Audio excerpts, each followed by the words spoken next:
Hungry black boy tells paralyzed millionaire, "I can heal you for a meal." Her laughter soon turns to tears.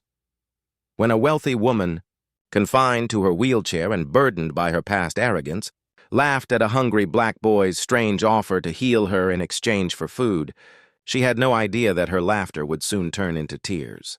The boy's eyes carried something, wisdom, pain, and an unexplainable calm that unsettled her. Everyone at the luxurious cafe stared, waiting for the inevitable humiliation. But what followed over the next few days would defy science, pride, and prejudice itself. This isn't just a story about hunger or healing. It's about humanity's cruel blindness and one boy's quiet power to open eyes that wealth had long closed. On a golden afternoon in the heart of the city, luxury cars lined the street outside La Maison Bleue, the most exclusive restaurant in town. Inside sat Eleanor Graves, a millionaire entrepreneur whose empire was built on ambition and charm. But behind her poised smile lay bitterness. Years ago, an accident had left her paralyzed from the waist down, trapping her not only in a wheelchair, but in a world of silent rage.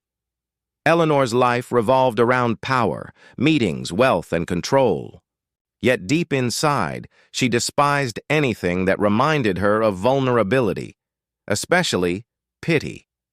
That day, as she enjoyed her carefully plated meal on the patio, she noticed a small figure standing near her table. A young black boy, barefoot, his clothes worn, his eyes solemn. He didn't beg or speak. He simply watched the food with quiet restraint. Annoyed, Eleanor gestured to a waiter to remove him, but the boy stepped closer and whispered, "I can heal you. If you give me some food." The words hung in the air like a spark in a dry field. The staff laughed nervously. Eleanor smirked, mistaking his calmness for foolishness. "Heal me," she scoffed. "Child, you can barely feed yourself." But there was something in the boy's gaze, steady, unflinching, that made her pause. His name was Daniel, and from that moment nothing in Eleanor's world would remain the same. The next day, Daniel returned. He stood outside the restaurant again, waiting silently. Curiosity, mixed with a strange guilt, tugged at Eleanor's heart. She ordered a small plate of leftovers to be given to him. Instead of eating, Daniel knelt beside her wheelchair, closed his eyes, and placed his hand on the cold metal frame. "You will walk again," he said softly. His voice carried neither arrogance nor doubt. Eleanor felt a chill crawl through her. For a fleeting second, she sensed warmth in her legs, something she hadn't felt in years. It was gone as quickly as it came. Furious, she wheeled away, convinced it was her imagination. But that night, she couldn't sleep. Memories of Daniel's calm face haunted her. Who was this boy? What made him so sure? The following week, Eleanor found herself back at the same spot waiting for him. When he appeared, she demanded answers. Daniel told her about his mother, a healer from a small village who had died after being denied treatment at a white-only hospital. Her final words to him were, "Never let hatred take your gift away." His gift, she realized, was not just physical healing, it was something more profound. A kind of faith untouched by bitterness. Eleanor began letting him visit her mansion. She told herself it was charity, but secretly she longed for the boy's presence. Daniel spoke little but worked quietly in her garden, often humming the same haunting melody. As days passed, strange things happened. The pain in Eleanor's back lessened.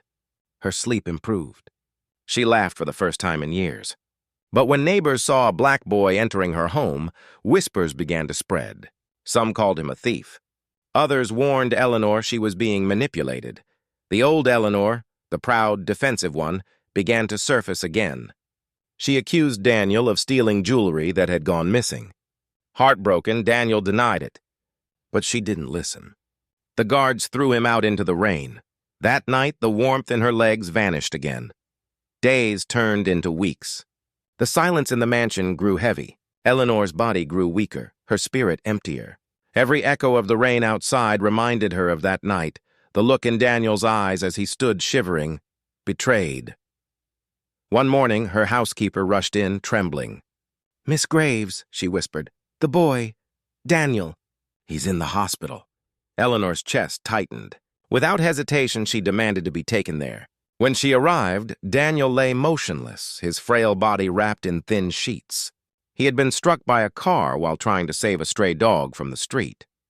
The doctor explained that he was unlikely to wake up. Eleanor's heart shattered. She reached for his hand, tears streaming down her face. "I'm sorry," she whispered. "I was blind." In that moment, she felt something she hadn't in years, a faint pulse of warmth moving through her legs. It spread like fire, fierce and unstoppable. She gasped, realizing she could move her toes. The monitors in Daniel's room began to beep softly. His eyes flickered open. He smiled faintly and said only one word, "Walk," and she did. For the first time in years, Eleanor stood, trembling, crying, overwhelmed. The nurses looked on in disbelief. Daniel's eyes closed peacefully, his expression calm, as though his work was done. Eleanor buried Daniel in a quiet meadow under a tree he once described, as where the sky meets peace.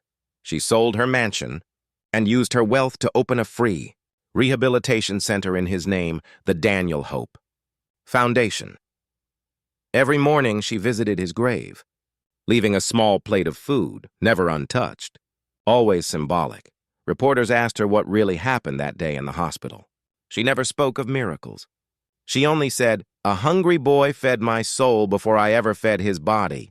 Eleanor spent the rest of her life advocating for racial equality in healthcare and education, vowing never to let another child like Daniel be forgotten. Years later, the city built a bronze statue of a small boy holding out his hand to a woman in a wheelchair. Beneath it, the words read, "He healed her heart before her body," and as the sun set behind that statue each evening, people who passed by would stop, not to pray, but to remember. Because sometimes miracles don't come from power or privilege or science. They come from the hunger of a soul that refuses to hate.